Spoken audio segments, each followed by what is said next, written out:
Hi, thanks for checking out my channel. I'm Sergey Drachev, and today I want to just mention a few cameras that I started with and show my recent purchases. I remember I was 15 years old, 15 or 16, and my mother made me a present which kept me off the streets, and I didn't join all those gangs and stuff like that, right? Like some kids do. So I was a photographer. So she gave me this camera, and it's surprising that you can still find them. This was FED. In Russian it's called FED. FED, which stands for Felix Edmundovich Dzerzhinsky. That was one of the Lenin's henchmen, right? So FED is actually his initials. He was kind of like a CIA, you know, like KGB, so secret Russian police. He was the head of that. So not a very good name to put on a camera. But they had this, the first one was like FED 2 and FED 3, and I think then there was FED 5. So this was a 35mm film camera. And you see over here on eBay, you can buy it for $34. And I'm 55 years old now, so I was 15 in 62 plus 15. What is that? 77. Yeah, so this was like the 80s. You see over here, and mine had exactly the same leather case. And everything was manual. There was no exposure meters. Yeah, this, I don't think this is this looks really, it's not. But anyway, so you even had to wind the film manually, you know, and it was totally manual. And my pictures were awful. Oh, look over here. It says shutter speed. Yeah, 1/500th of a second. It was the quickest shutter speed. And lens was 2.8. Over here I'm reading 2.8, 52mm. You know, so actually I did have a pretty good lens. That was my first camera, and let's see if I can find. And yeah, of course, and I had to do all this, you know, developing the film and printing, making prints. It was very expensive, but my parents, you know, paid for it, and it was an adventure. That was like a long time ago. And then my second camera was, let me see. And actually, I had better luck with that one. With this one, my images was constantly underexposed, even though I used the meter, you know, just I went to a bunch of classes. I mean, yeah, courses, classes, took some courses, and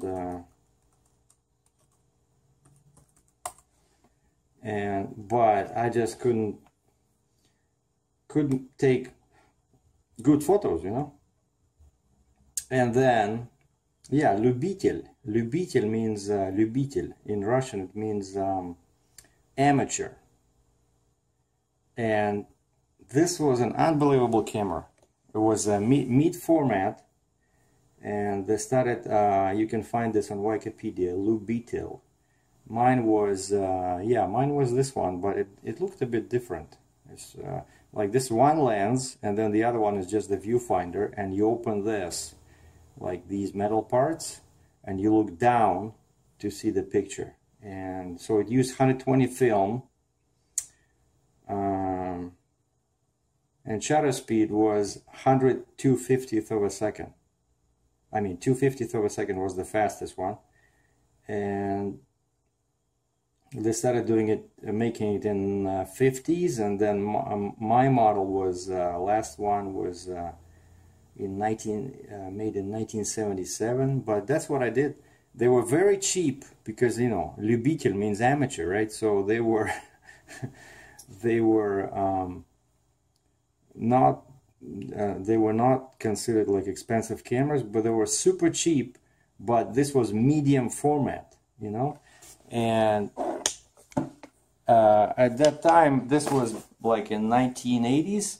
I worked as a teacher in Russia. I worked as a teacher of English at a small high school, like in the country, and I got this one, and it really, you know, gave me some interesting results. I found some retired photographer, and he sold me a bunch of his equipment, you know, like including some fancy German all-wood tripod.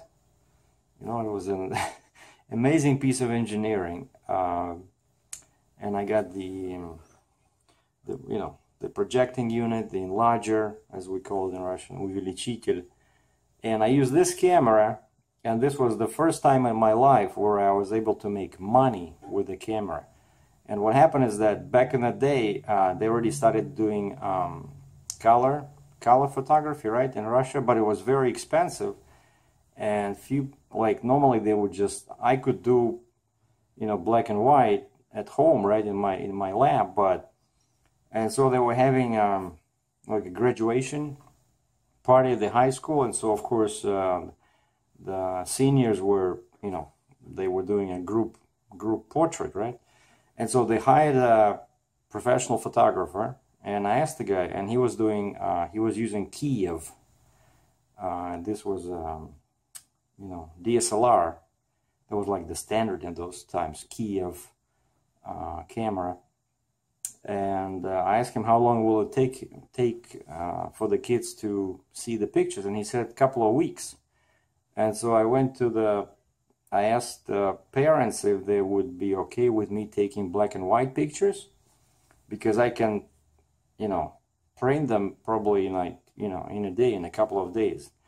And that's what I did. While this guy was there and he was looking at me like he didn't like the competition, right? And plus I was the teacher, right? And this was like communist times, you know? And so I had this Lubitel, I had the tripod, or maybe I didn't even use the tripod, but you see, like the fastest this thing could go was 2/50th of a second. And I took a bunch of pictures, and then I hopped on my bike, and I went around the kids' houses talking to their parents and showed them the pictures, and sold a few, but not all the parents were happy, because you know, I don't know how they would look at it now, but back in those days, like these entrepreneurial capitalist kind of behavior was frowned upon, especially when it was exhibited by a teacher. So, but that was, I'm just saying that this was my first paid gig with a super cheap camera, you know, but not very nice quality, because it's a medium format, you know. It was very interesting, and you can still buy them today, but now it's more like you know, just like an antique camera. And so fast forward to 2017, and now I have this. I did have this is Nikon D7200.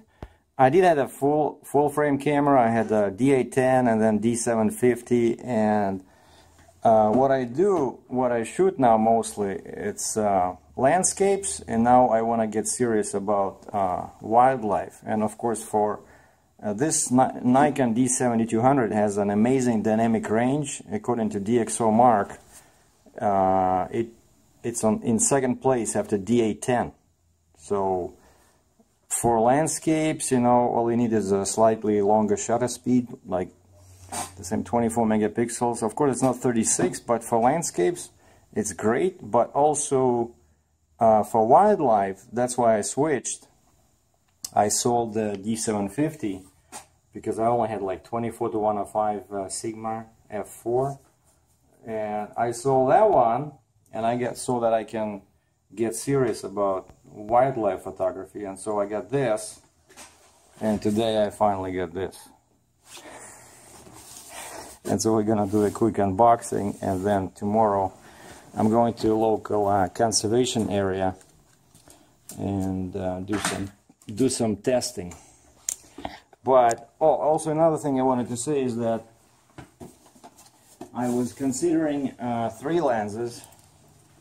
I was looking at Sigma 150-600, f5 to 6.5, and then I was looking, of course, to Tamron, since now a new one came out, generation 2. But actually, I'm in Canada, so here generation 2 Tamron was even more money than this. This was 1,750 bucks Canadian. Tamron G2 is 1850 or something, you know. And surprisingly, this quite pricey lens comes only with the 1 year warranty, but worldwide, but only 1 year. So I bought extended warranty from Henry's, my photography store. I'm gonna check this out, see what they recommend here about I think I might have some subjects over here to photograph. There's a tiny bird on the other side of the window.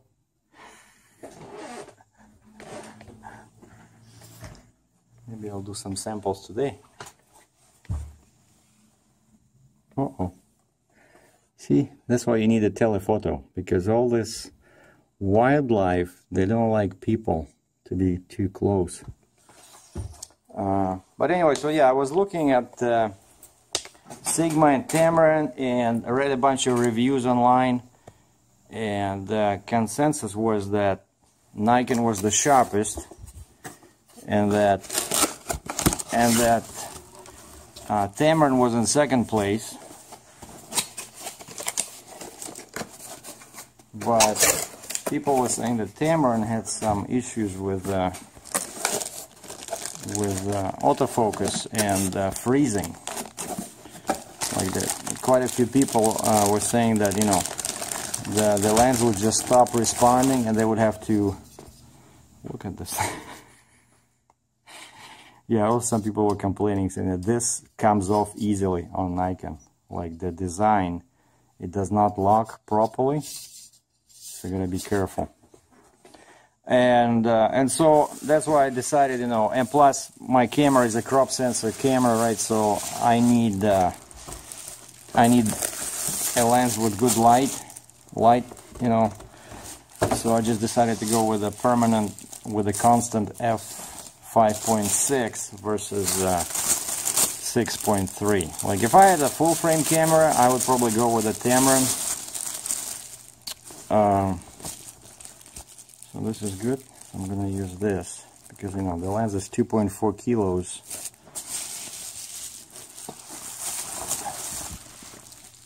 Oh, this just came out. Huh.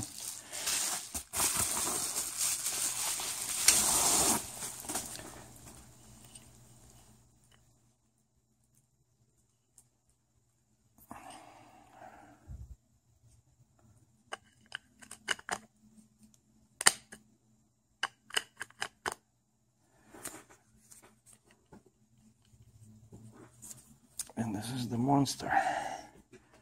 So let's come closer to the light here.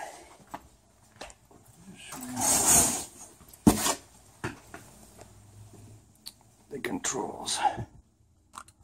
So it's quite a big lens. Hefty, but very useful. You know, here we have a lock. You can lock at 200 millimeters. Right? And I like this. Can carry it like this. And then over here we have VR on off, normal sport, and the focusing can be full or from 6 meters, so this way it'll be faster. For right now it's on full. So AFS Nikkor 200-500 5.6 ED. I attached it to the camera and just took a few sample shots from through the open French door, and it's an amazing combo. I love it. It's not too bad. hand holding, but I'm going to use a monopod tomorrow. But it's a very well balanced lens.